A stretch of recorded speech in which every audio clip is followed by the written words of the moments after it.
des pluies torrentielles et des inondations font plusieurs morts au Maroc. De violentes averses orageuses et des crues ont fait au moins 11 morts et 9 disparus depuis vendredi au Maroc. Ce phénomène climatique a aussi touché l'Algérie voisine, où 2 personnes emportées par les flots étaient recherchées dimanche soir. Un phénomène climatique exceptionnel touche le Maroc. De fortes pluies accompagnées de crues et d'inondations ont fait au moins 11 morts depuis vendredi 6 septembre dans 17 régions et provinces du Maroc, dont certaines habituellement semi-arides.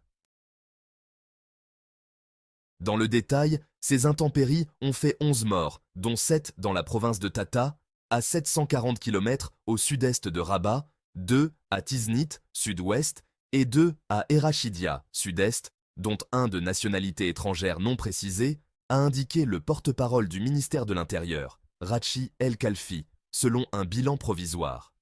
Par ailleurs, 9 personnes sont portées disparues dans les zones de Tata, Erachidia et Taroudan, sud-ouest. Le volume des précipitations enregistrées en 2 jours est équivalent à celui que connaissent ces régions en temps normal durant toute une année, a précisé le porte-parole du ministère.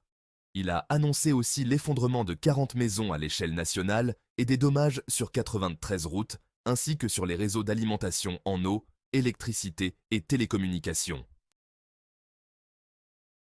En Algérie, un front pluvieux de violence similaire a touché des zones désertiques comme le Sahara, selon des images publiées sur les réseaux sociaux. D'après la protection civile algérienne, 2 personnes emportées par les eaux sont recherchées à Tamanrasset, à environ 2000 km au sud d'Alger, et à El Bayad, à 600 km au sud-ouest d'Alger.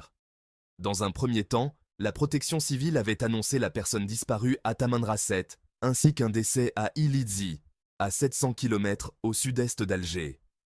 L'agence étatique a aussi procédé à plusieurs sauvetages de familles piégées par des rivières en crue, à Illizi et Béchar, sud-ouest notamment. Des conditions inhabituelles au Maroc.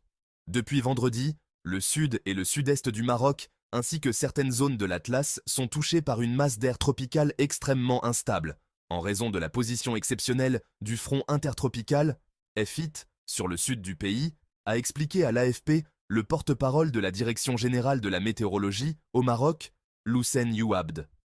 Des masses d'air tropicales humides se sont déplacées vers le nord, rencontrant des masses d'air froid, ce qui a entraîné la formation de nuages instables et violents, a-t-il souligné. Ces conditions inhabituelles pour ces régions ont provoqué de fortes averses orageuses et des précipitations importantes, entraînant des crues de rivières et des inondations, a poursuivi le responsable. Ces dernières 24 heures, la région de Ouarzazate, à 500 km au sud de Rabat, a reçu 47 mm d'eau en 3 heures et jusqu'à 170 mm à Tagounit, près de Zagora, non loin de la frontière algérienne, selon les services météo marocains. Nous n'avons pas connu de telles pluies depuis une dizaine d'années, a dit à l'AFP un habitant de Ouarzazate, Omar Ghana. Le Maroc connaît un grave stress hydrique après 6 années consécutives de sécheresse, qui avait réduit le niveau des barrages à moins de 28% fin août. Les pluies ont été accompagnées de vents violents, atteignant 100 km/h à Ouarzazate ou 76 km/h à Marrakech, où ils ont causé un phénomène optique donnant au ciel une teinte orange. Avec AFP,